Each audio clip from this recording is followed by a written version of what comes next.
Regular EVdad here. How you doing? It is Friday the 21st of May. I mean, it is now. It might not be when you watch this. But I have just gone through 2,500 miles. I'm just bringing the car back now from Volkswagen, Dublin, California, from its checkup, inspection, whatever you want to call it. I purchased this vehicle, I did not lease it. And everyone can go on the backwards and forwards of the merits and values. For my situation, I know that over the next 18 months, I'm going to do a lot of miles, and leasing just wouldn't be worth it.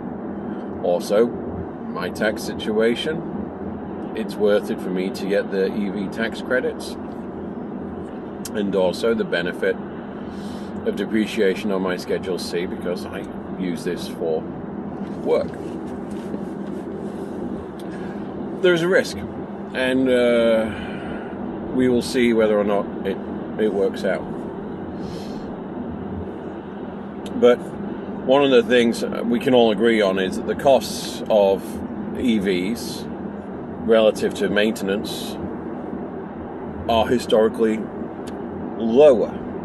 And I do mean, regular maintenance. In fact, Tesla, I was reading somewhere that the Tesla service guide is a bit of a crapshoot. And it only needs a certain amount doing in a certain period of time, and that's fine. One of the options which I did take advantage of when I purchased this car was for $50. I got $30,000 of services included. Now, there isn't that much to go wrong with this thing. There's no oil to change. Actually, technically there is an oil filter and it will need changing, but very low maintenance. That's going to be an issue that the dealers have to deal with. That their business model is going to change, and the manufacturers that have a franchise dealer network system and the legislation and regulations that are in place are going to have to work with them. See how Volvo and Polestar are doing things. Polestars are not sold by Volvo. They are separate, and they're going to borrow and contract bits of infrastructure for services and things like that. But they've said, this is what Tesla's doing, and we want to follow in that model because... But mine was the first ID4 they've had back. So they were literally reading through the manual while they were doing that. And there's nothing going on. There was no software changes. There was no issue with the hardware. There's absolutely nothing. There was one minor issue, which is I have a slight defect in the roof, which wasn't visible at the time of purchase because it was so beautifully and well polished. But it's a thing. I'm not going to dwell on it at this point. There's absolutely no point.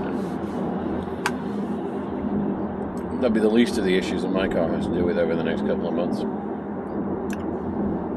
But, the service has been reset and all those kind of things. They did reset the software. There's no updates, but they did a reset. And I know that because it took the thing 10 minutes to come back from it. You could drive, but I was stuck with no functional Android Auto or anything for a while. But I kind of know how to get home, so that's fine. Let me give you my 2,500 miles in view of the world, and some of the things which I'm questions I have and the things which I'm doing moving forward. So I know I've mentioned it a few times, but a big focus for me is this cross-country road trip to New York in 2.5 weeks. I have no doubt that the car will accomplish that without any issue whatsoever. The issue I have is that between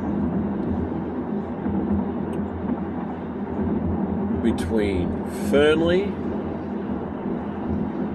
and West Wendover in Nevada, I am wholly reliant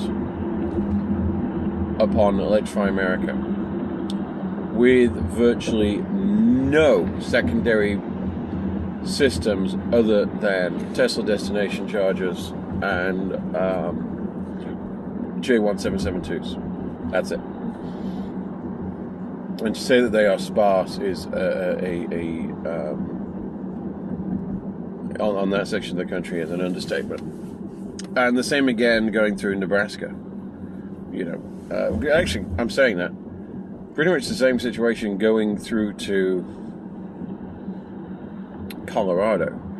Through Salt Lake, Provo, down to Green River, there are a couple of 50 kilowatt chargers and similar. But assuming I charge 100% and I have a maximum of 230 miles range at regular speeds, and I would have issues. I think there's some other EVgo's and charge points that kick in Colorado around west of Frisco. But then once I'm out of the Denver metropolitan area and into Nebraska,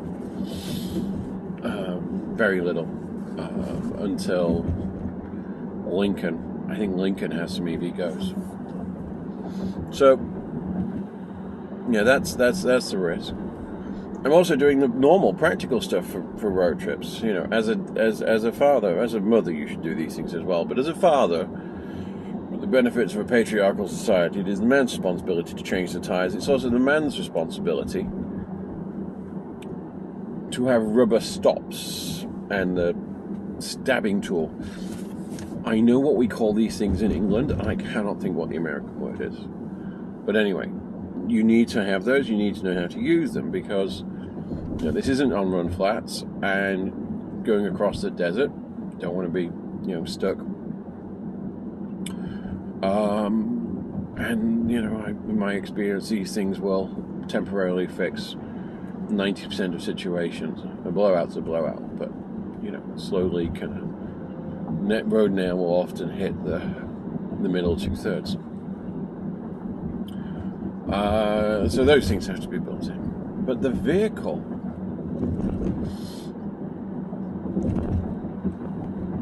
absolutely no doubts whatsoever that it can do this. None. I'm not sure which order the videos are going to come out in, but speaking to shout out here to Brian on the service desk at Dublin, who's been watching these videos. The thing that's going to be interesting is I've got to put the roof bars on today and put the roof rack on, and I'm going to put the bikes on the back to create the worst aerodynamic situation. And tomorrow morning we're going to drive down to Carmel, Monterey area. Now,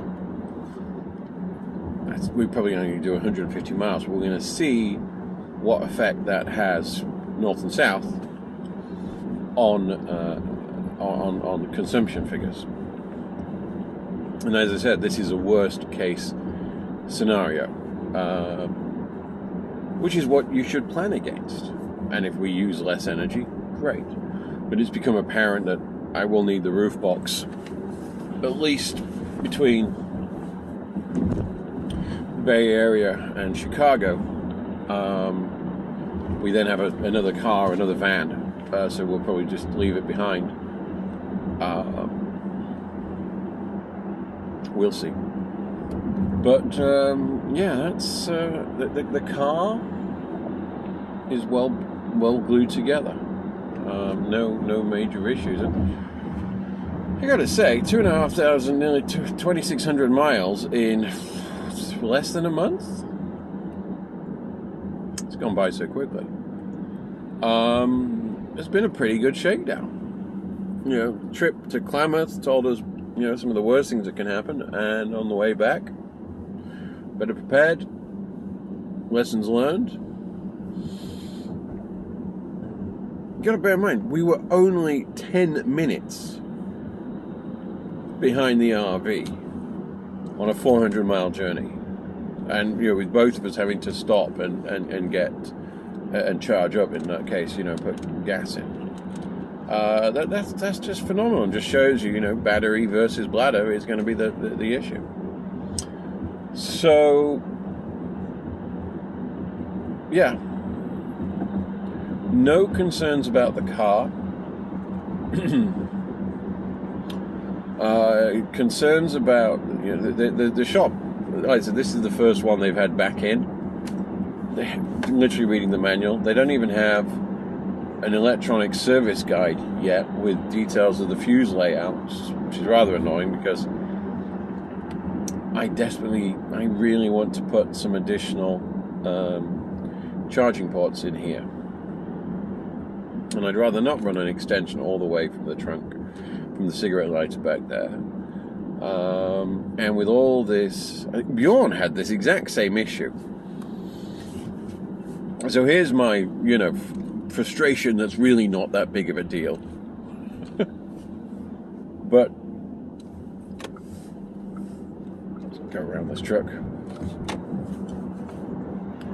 4 chargers is not enough to run a YouTube channel. Now, reason being, you've got 4 USB-Cs. They all put out 5 amps, and that's great. Or can. What's an issue? The 2 in the back are dumb. Great. The 2 in the front are not dumb. And they will interface with anything. I cannot run the camera off of those because it thinks it wants to share its memory card with it and just cease to function.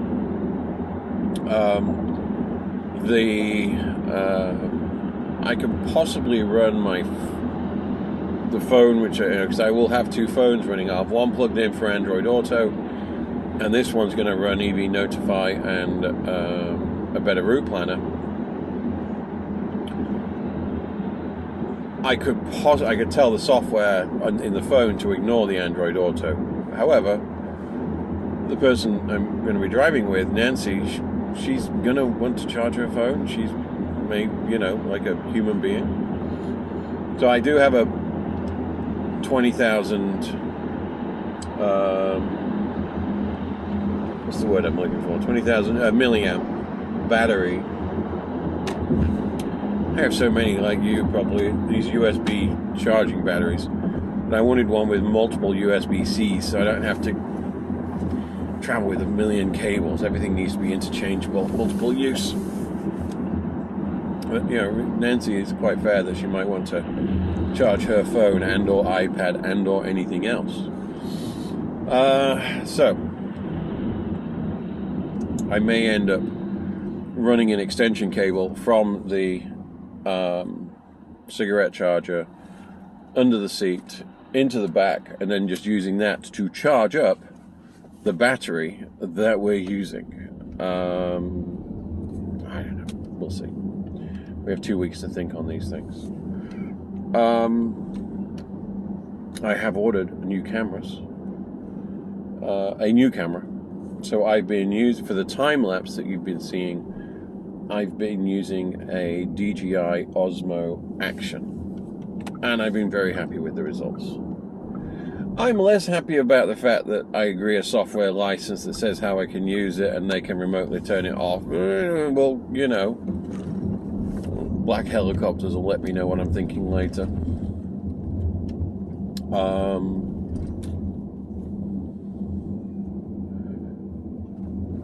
Out of interest. I'm fairly sure the Lexus RX 450h that I'm following is actually the vehicle that dropped off a customer of ours yesterday to pick up the other van. But anyway, I digress.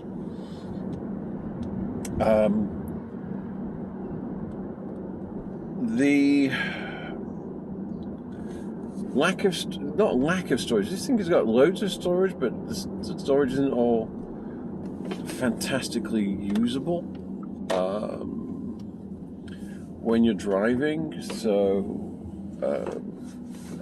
like you can't easily put drinks in the sides, in the door sides. I know I've got 4 drink slots down the center. However, there's other stuff that needs to travel with you. You know, keys in park.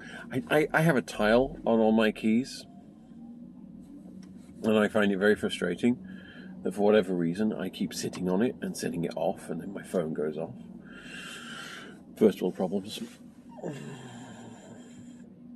So yeah, power. We're gonna have some cable tidies, which I'm just going to install here, just to keep everything neat. We're going to be in this vehicle for a long time, so I just want the cables are going to be fixed in place, more or less, just so things can't go wrong.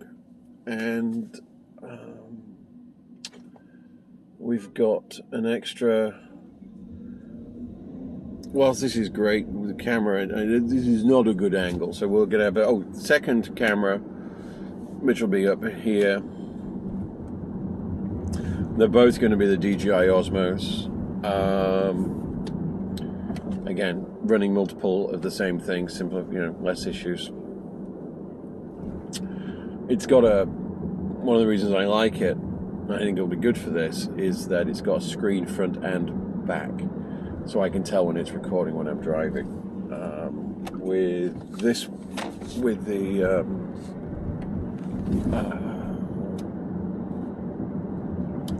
the time-lapse one, you have to keep touching the screen to make sure it's still red. That actually has been a question, interestingly enough. How much memory card space do you need? This thing, when I was recording the longer trip to Klamath, so that was 6 hours was 800 megs. I think that was right. So, but we're using like 128 gigabit cards. So I don't think that's going to be a major issue. Keeping the screen clean, keeping my back from going into spasms. These are the things that are on my mind. So here's a quick heads up, because I'm going to reach out and I'm going to call it Meetup Light, but I would love to meet as many of you as possible. You're welcome to convoy with us at any point in time. I think that would make great content. But we are traveling for a purpose, and if we're not eating, if we're not charging, if we're not moving, we have to be charging and or eating. So on the 7th, Monday the 7th, I think that's correct, is when we leave, and we will get into Salt Lake late at night. We're going to have to stop and do a big charge at West Wendover. That's a given. So if anyone wants to meet in West Wendover and convoy into Salt Lake City, then it would be great to see you. Some great photos. We're then going to drop into Salt Lake again. Salt Lake City's Electrify America has got a horrible reputation. It's got one of the lowest plug share scores there is. So I've already programmed in an alternative to use the free 125, well 62.5 or 125. I'm not sure if it's a shared think or not, DC fast charger down at the DOT, down towards South Jordan where we're staying. So I need to do a quick top up just so that the battery will come up to 100% overnight, because we are out of town at 7 a.m. And then if anyone wants to meet in the Denver area, we are I have written to, I've emailed Kyle from Out of Spec and asked if he wants to meet at not Loveland, something Lake. And feel free to message him yourself if you have a connection. We'd love to catch up with him and say hi during our charging spot. Otherwise, our plan is to do a quick charge, and then we'll be going to the Whole Foods. That has a 200 kilowatt fast charger, so that we can grab something to eat and charge before heading up to Nebraska. And then the one that I'm most excited about, because I'm a giant child, is the I80 Truck Stop, the biggest truck stop in the world. So they have installed ChargePoint 125s. This might be the only time we pay for energy, other than the Whole Foods in Denver. I want to go there so bad. Just a giant child. I want to get leather patches with cheese or death. I have no idea. But I would love to meet with anybody there. And our stops are going to be restricted to the charging time. I mean, that's it. We're going to be, in and gone. And I think that's pretty much our last one before we get to Gray's Lake. And so I'm going to be with friends and family on, we get in Wednesday night. I'm going to be with friends and family on Thursday. And then Friday, we head to New York. We're actually be going to, I'm going to hopefully pronounce this right, Suffern, Suffern. And we're staying there through the weekend. But that's all family time. And then on Saturday, we're going to drive into Manhattan. Hopefully have dinner at our favorite little place, which I'm not saying the name of. And when we've done that, then we're going to just run over to the Red Ball garage for some photos. I'm going to be nice being there with it's as close as you'll see is me getting emotional. But I can't wait to take my little one to the Red Ball garage and just,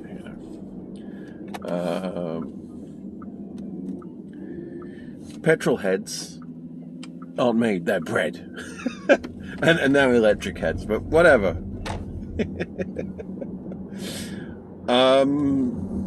And then we're back to Chicago on Monday morning, very early in the morning, Monday morning, back to Gray's Lake, and we're going to hang out there for the week. And then we'll leave sometime on Monday. And leave sometime late on Sunday. And I have no strategy for that.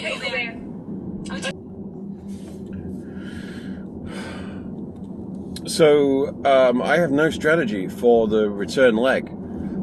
I have no hotel reservations because I don't know what time we're going to leave, and because I don't know what time we're going to leave, I just can't make plans. So my hope is that we will be able to work out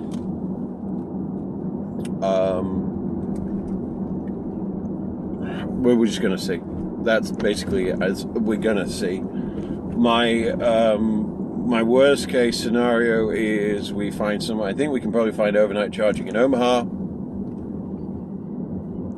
which would be a good place to get to in one night, and then Denver for night 2, and